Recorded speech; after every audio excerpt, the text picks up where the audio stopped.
Hi, this is Corey Johnston, and today's lesson is going to be a continuation of a previous lesson from the 12th chapter of Proverbs. We made it all the way to the midway point, the first 14 verses. We're going to take it all the way to the end. It's a chapter of 28 verses. And in the 11th chapter, when we did our reviews, we noticed the word righteousness, and it's often compared to the wicked, which is the word which appears most prolifically in the passages which come before that, which we're going to read and elaborate more extensively on and in order. So we're just going to start. The Proverbs does provide the balance. I'm grateful for the balance because we need to be warned against what is bad. And it's not enough to merely know what is good. We have to know bad in order to appreciate and assess and differentiate between the good. So the negative instructions, as unpleasant as they may be, they are entirely necessary for our growth and development. So the negative is converted into a positive cause. Verse 2, the good man obtains grace from Yahweh, but the man of wicked devices he declares wicked.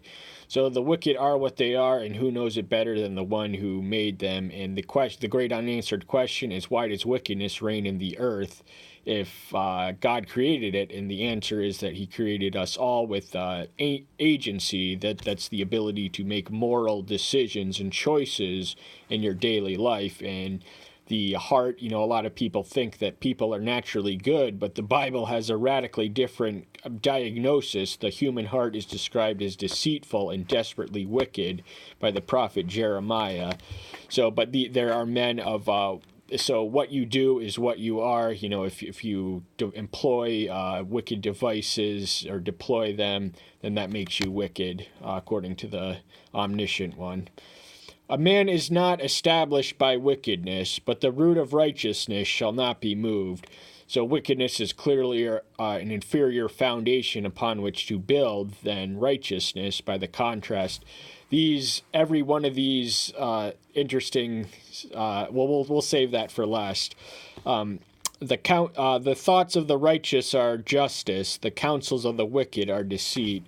So from these two outlooks come different outcomes. The righteousness, they live, their mind is oriented towards justice, where those of wicked, lying is one of the marks of the wicked. It is a wicked trait to deceive and be dishonest. That is a species of wickedness. The wicked are overthrown and are no more, but the house of the righteous stands. Once more, righteousness is a superior foundation to wickedness, as a metaphor for a house or a castle one is building. The wicked, what they build will not last. Their wickedness it'll collapse under the weight of its own wickedness eventually and inevitably. But that which is righteous is able to stand, because that which is righteous is that which is good. That which is good is that which lasts. The righteous regards the life of his beast, but the mercy of the wicked is cruelty. So the righteous, they're not only people-oriented, they're so empathetic and compassionate and sympathetic and merciful that they mind the welfare of their beast of burden, or anyone else, any animal. They are compassionate and merciful to them. They do not abuse them. But the mercy of the wicked, that means that the mercy is so antithetical to wickedness that it becomes cruelty, by my interpretation of that passage. Verse 12, the wicked shall covet the catch of evildoers, but the root of the righteous yields fruit.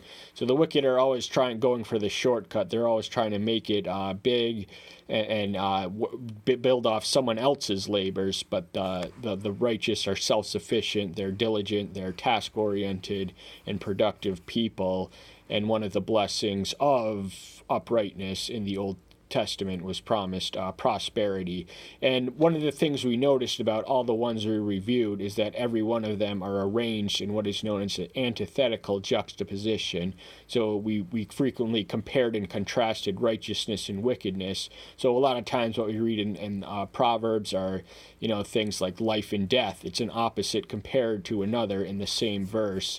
And all of them except the 13th and the 14th verse is antithetical. So that reads, "From the fruit of his mouth one is filled with good, and the works of a man he has given back to him." So there's no contrast. That elaborates and expands upon the foundation. The first half of the verse is completed by the second. But we don't really meet that until the 28th verse that we'll be covering in the final verse of this lesson. It can be interpreted as antithetical, but by the double negative. We'll get to that when we get to it and explain it more thoroughly there and then, but it's ultimately a non-antithetical juxtaposition. So the 15th verse and first verse we'll be reading from, "The way of the fool is right in his own eyes, but he who listens to advice is wise."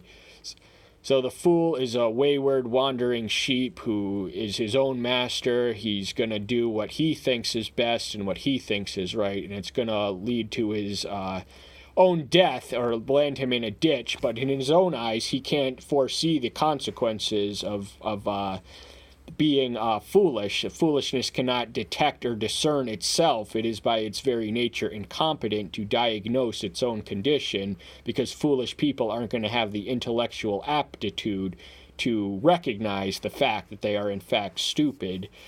But far better to surround yourselves with advice. Solomon, as a royal ruler, would have been well acquainted with the value of quality and quantity advisors in certain passages he speaks. But here he just says anyone who listens to advice. That's not necessarily a king. That could be a kid growing up. And he's ultimately writing these instructions to his son.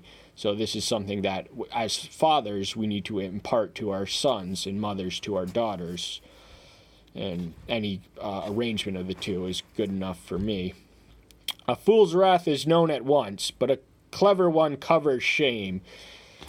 So I interpret the latter half as suggesting that the clever takes no personal offense. They choose not to get insulted. They choose not to take the insults that are hurled against them personally. You know, a lot of criticism is not necessarily fair. So one of the things I always look for when a naysayer confronts me is, what can I learn from their naysaying? Is it all only personally, or is there some deficiency within their personal attack that I can learn from? But the fool's wrath, you know, he takes offense instantaneously, and we are living in a culture of foolishness of offense, where everything and anything is offensive enough to someone somewhere out there to be banned in public. This culture of political correctness is literally destroying these United States as we speak.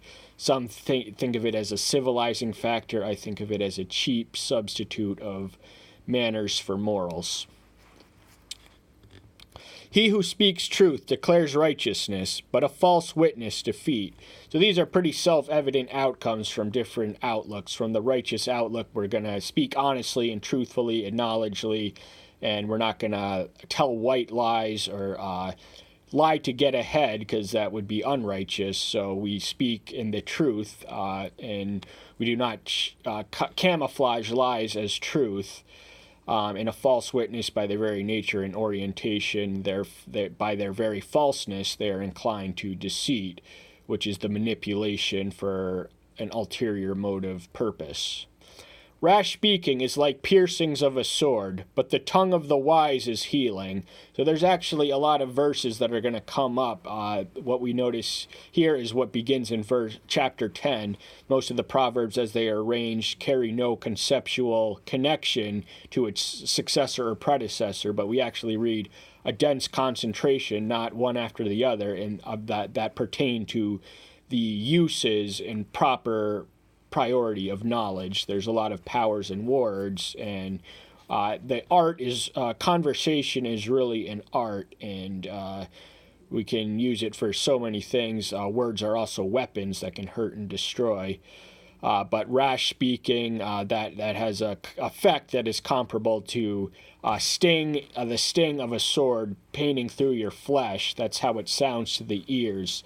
Rash speaking is speaking. It's saying before you.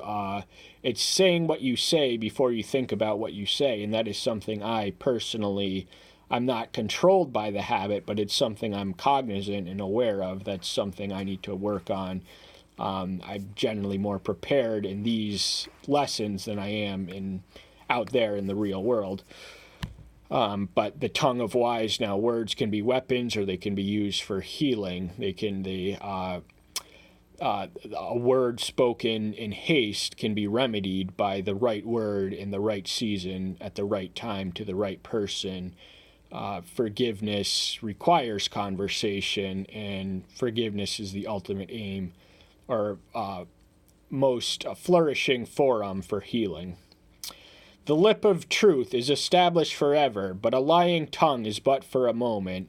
Now, it's not the lips or the tongue or the organ of the human flesh that is fleeting or eternal.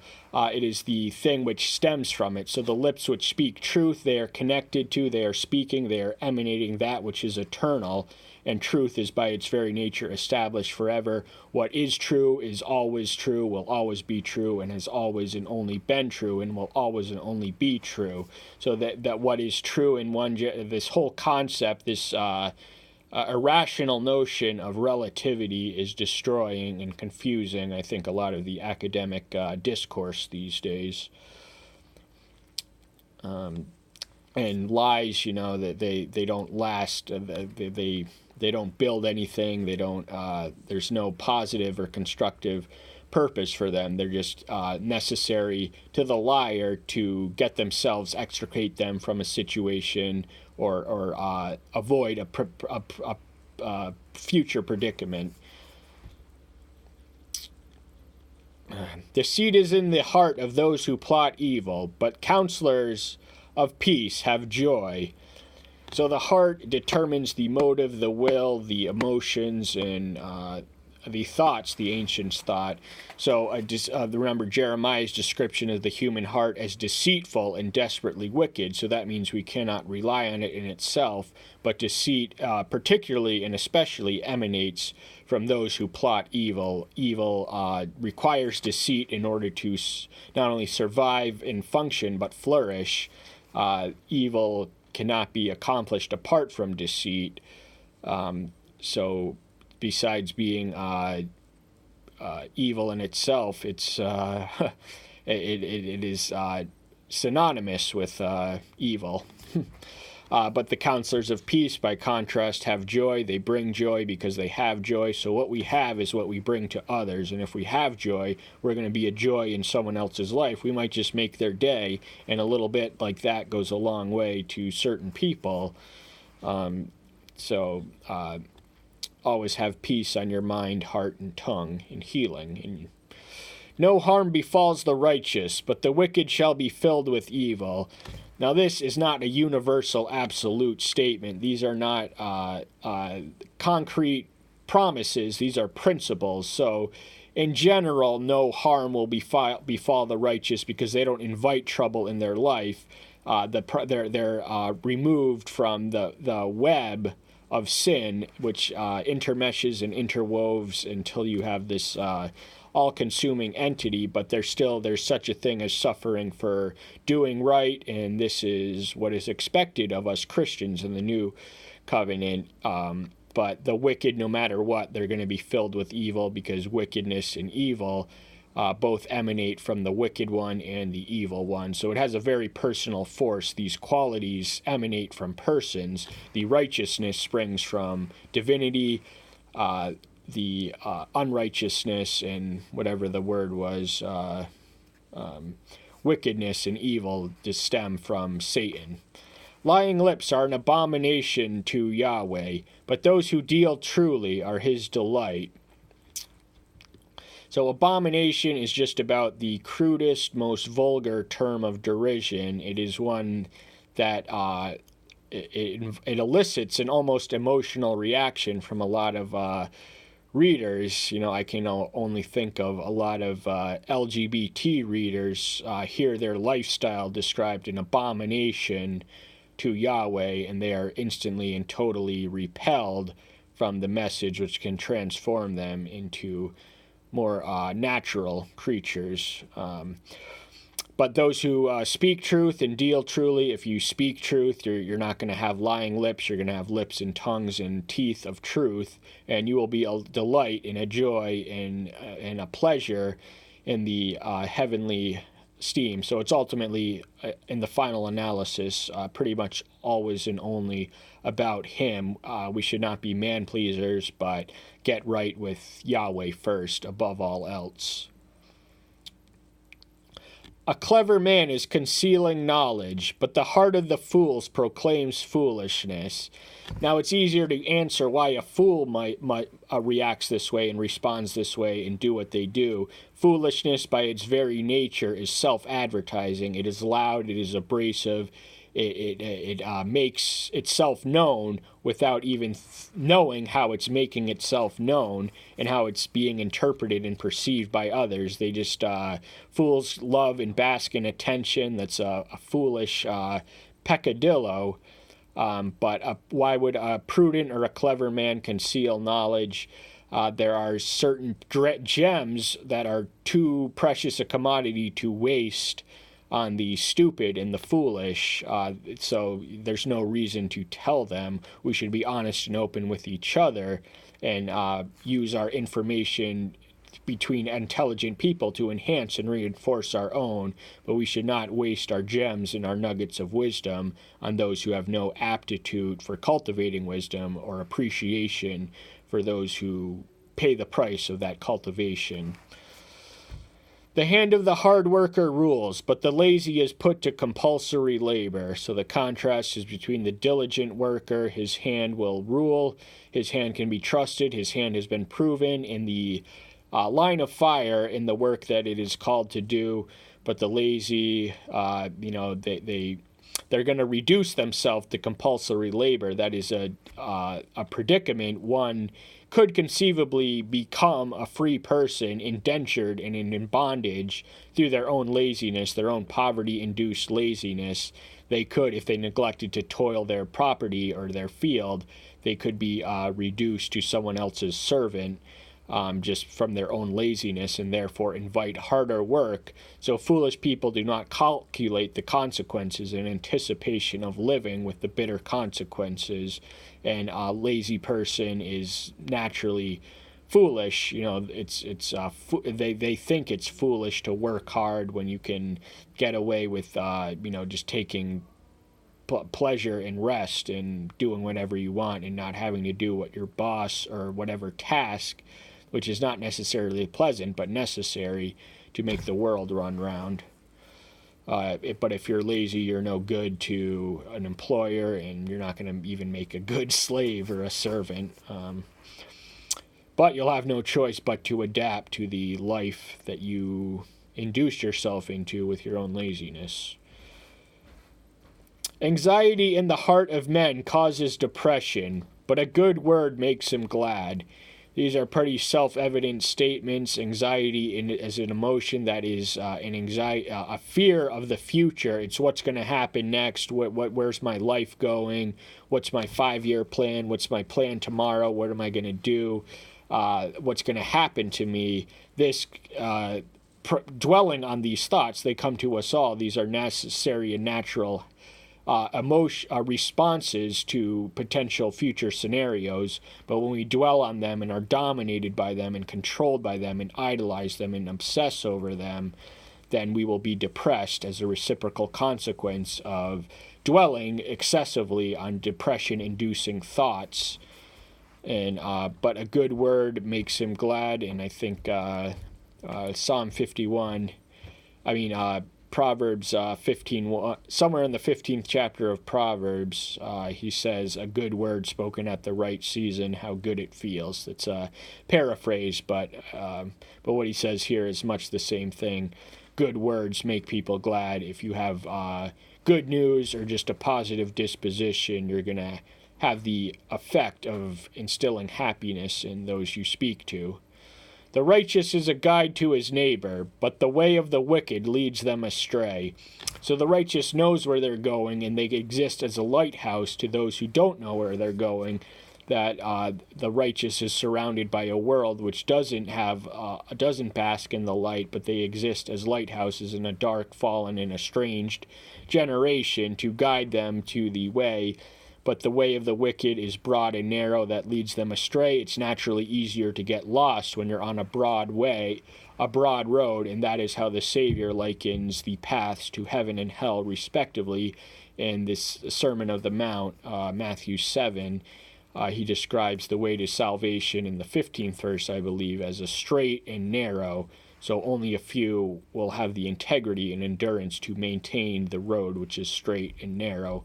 And broad is just go your own way, do your own thing, follow this religion, follow that religion, ignore the way, the truth, and the life, and just anything outside of, once you come to a knowledge and awareness of the central figure of Christianity and you indulge in other religions, you're forfeiting. Not, that can be repented of, but the lazy one has no game to roast, but the hard worker prizes his possession. So as a consequence and a result of their own laziness, they're not going to have any bacon to bring home or fire up on the oven.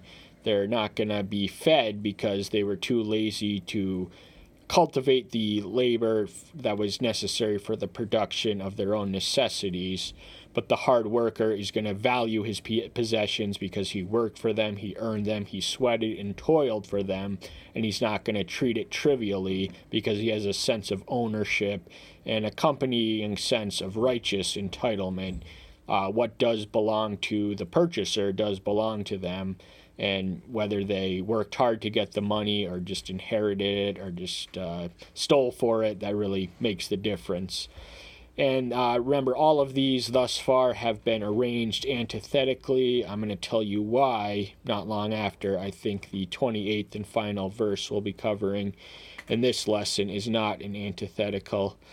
And the way of righteousness is life, and in the pathway there is no death.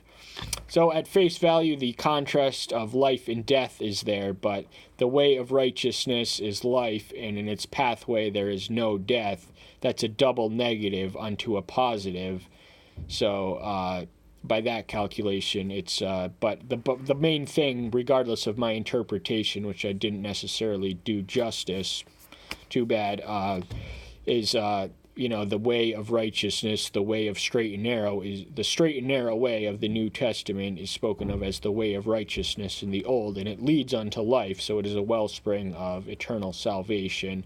And in this pathway, it does not lead you to the broad road where the paths, wherever they lead, the broad and narrow roads all end up in the same destination. That is the pathway to death and hell and judgment, and we're trying to stay out of there. So I hope that's one of the reasons you're here. That's all the time we have for today. Thank you so much. Tune in next time. I'll see you soon. Bye-bye.